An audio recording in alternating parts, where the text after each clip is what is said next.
Bom, Patrícia, agora a gente fala sobre um assunto que mexe com a vida de muita gente. Eu tenho muita gente que eu conheço também, você também. É ansiosa? Ai, Edu, eu confesso que em muitos momentos eu sou ansiosa sim, viu? E uma pesquisa da Organização Mundial da Saúde revelou que essa doença atinge quase 20 milhões de pessoas no nosso país. A boa notícia é que, junto com o tratamento médico, existem outras formas de aliviar a ansiedade. Uma vida luxuosa. Passeios por lugares paradisíacos. Para muita gente, motivos de sobra para uma vida tranquila e feliz. Não para a modelo Karina Carudin, de 21 anos. Mesmo com tudo isso, a modelo malaia desenvolveu um distúrbio de ansiedade. O vídeo gravado mostra Karina no meio de uma crise. As pessoas tentam ajudar Karina. A modelo está ofegante. Alguém pergunta: "Você me ouve?" Ela responde que sim. Karina tenta respirar com calma. Fisicamente, ela está bem, mas durante a crise, a modelo tem a sensação de estar morrendo. Então, nesse primeiro momento, temos que entender que aquela pessoa realmente não está inventando aquilo. Essa menina aí, ela está realmente tendo uma crise muito forte de pânico. Tá?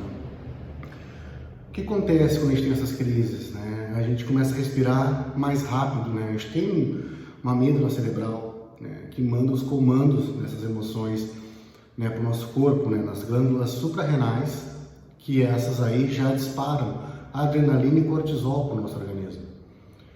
Fazendo com que a gente tenha esse aceleramento, essa aceleração, vamos colocar assim, do nosso coração, nosso peito a gente começa a respirar curto, a gente começa a respirar pequenas respirações, e isso dá a sensação de sufocamento.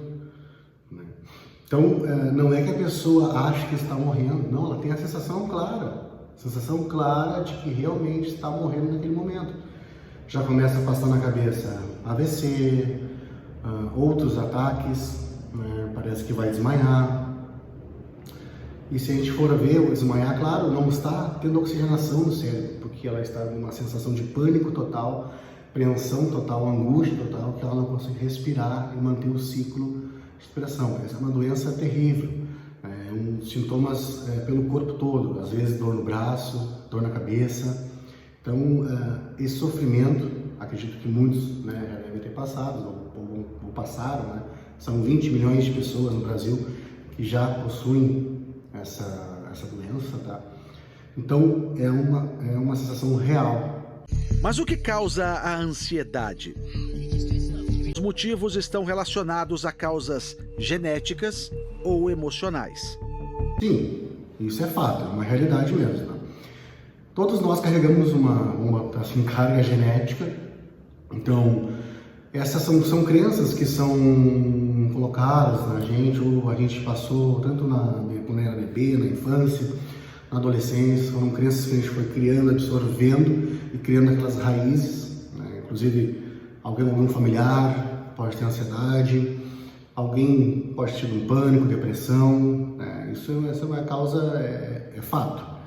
Fora outras coisas, questões financeiras, bem forte também, esses casos quando a pessoa está com problemas de finanças, questões amorosas, ativa muito a questão da ansiedade, a incerteza, né, do futuro, a incerteza de que vai acontecer amanhã, eu tenho um encontro, eu tenho que pagar uma conta, como eu vou fazer isso? Então isso ativa muito nesses casos e tem relacionado tanto com a genética quanto a essas crenças que a gente vem absorvendo durante muitos anos, né? O Brasil é o país mais ansioso do planeta. Pelo menos é o que mostra uma pesquisa feita pela Organização Mundial da Saúde. São cerca de 9,3% da população, o que significa 19 milhões de ansiosos espalhados pelo Brasil. Segundo o Sistema Nacional de Gerenciamento de Produtos Controlados, nunca se vendeu tantos medicamentos para combater a ansiedade no país. Só no ano passado, foram mais de 56 milhões de caixas de remédios controlados. Em média, os brasileiros consumiram 155 mil caixas de calmantes por dia. Giovana tem 23 anos, é relações públicas. Descobriu ser portadora do TAG, o transtorno de ansiedade generalizado, há 3 anos. Mas acredita que isso tenha começado muito antes. A primeira vez que eu tive isso, assim, de ter ficado muito nervosa e passado mal, foi com 9 anos. 9 anos de idade? Você não tinha nem ideia do que era? Não fazia ideia o que era. Foram exames e mais exames e nenhum problema no organismo foi constatado. Era psíquico mesmo. Eu tomo antidepressivo para ansiedade. E no começo tinha toda aquela resistência. Meus pais tinham muito medo de eu tomar e esses tabus de ficar viciado ou mudar quem eu era. E remédio pra louco, né? Todo mundo fala, né? Coisa de louco. Mesmo assim, as crises apareciam. Teve uma vez que eu tive isso numa praça de alimentação. Eu tava com meu pai. Aí eu sempre tento me focar no agora, alguma coisa que esteja acontecendo em volta.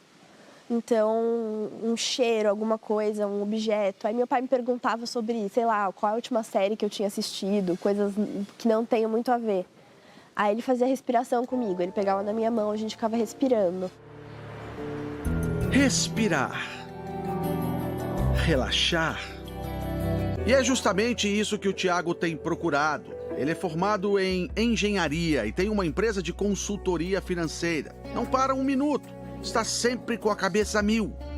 Eu ficava pensando no próximo dia, no que eu tinha que fazer. Então, por exemplo, se eu tinha um voo logo cedo de manhã, eu ficava com medo de não acordar para não perder o voo. Há 1 ano, ele descobriu que sofria de ansiedade e começou um tratamento médico.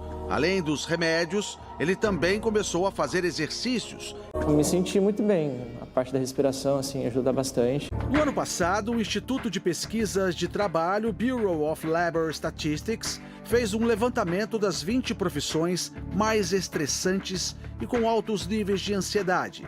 As notas são de 0 a 100. O terceiro lugar ficou com os operadores de telemarketing, com 98,2 pontos. Em segundo lugar estão os anestesistas, com os mesmos 98,2 pontos. E em primeiro lugar ficaram os atendentes de polícia, bombeiros e ambulâncias, com 98,5 pontos. Outras atividades ajudam a combater a ansiedade. A Giovana vem praticando 2 delas. Eu faço coral, que me ajuda muito também. Eu canto e lá eles me ensinaram essa coisa de respiração e controlar a respiração. Isso me ajuda nas crises. É isso mesmo, é aprender a controlar a respiração. O entendimento do que está acontecendo com você naquele momento, da onde que veio isso, como isso aconteceu. Né? Aprender é natural. A pessoa que está com pânico, uma crise forte de pânico, ela perder capacidades cognitivas, memória, a respiração fica mais ofegante, sensações do corpo, inclusive, né? A pessoa tem um esquecimento, acha que já vai ter Alzheimer, está com Alzheimer, não pode ter Alzheimer, então é natural isso acontecer. E a importância de controlar essa ansiedade, esse pânico, né? Essas crises, salva vidas. Então, a minha proposta, aqui a nossa proposta do grupo é o quê? Mostrar para vocês, conversar um pouco mais, explicar para vocês detalhadamente como é que isso pode ter acontecido, o que é a ansiedade, o que diferencia crises, o que é depressão contra ansiedade, pânico, para você entender. Quanto mais conhecimento você absorve sobre isso, mais você consegue combater essas crises e controlar tudo isso que está acontecendo, pensamentos negativos, aperto no coração, sentimentos de angústia. Então me chama aqui, tá? Vou colocar aqui o WhatsApp ou chama no direct, me chama agora ou quando se sentir à vontade, me chame, vamos conversar um pouco mais sobre isso. Eu quero explicar detalhadamente o que você está sentindo, como você vai fazer para controlar isso. Inclusive eu já separei técnica para mostrar para você lá como é que você pode começar este caminho de controle da sua ansiedade e suas crises. Então não perca mais tempo, deixe, largue, pare de sofrer com isso, acabou isso, agora você vai ter uma vida nova, controlando novamente sua vida, sua mente, sem ter esses pensamentos negativos, sem ter essas sensações de crise, sem ter esses pânicos. Você pode e deve viver, não apenas sobreviver. Então, fica à vontade, me chama, vou deixar aqui abaixo um botão, me chama e vamos resolver isso aí. Conto com você, de mim, eu estou aberto aqui a conversar e atender da melhor forma possível cada um, para que esse número caia de pessoas com ansiedade, que as pessoas fiquem controladas, sem ter esses problemas e não avançar para pânicos e depressões. Vamos salvar mais vidas e esse é o nosso propósito. Um abraço, vejo você lá.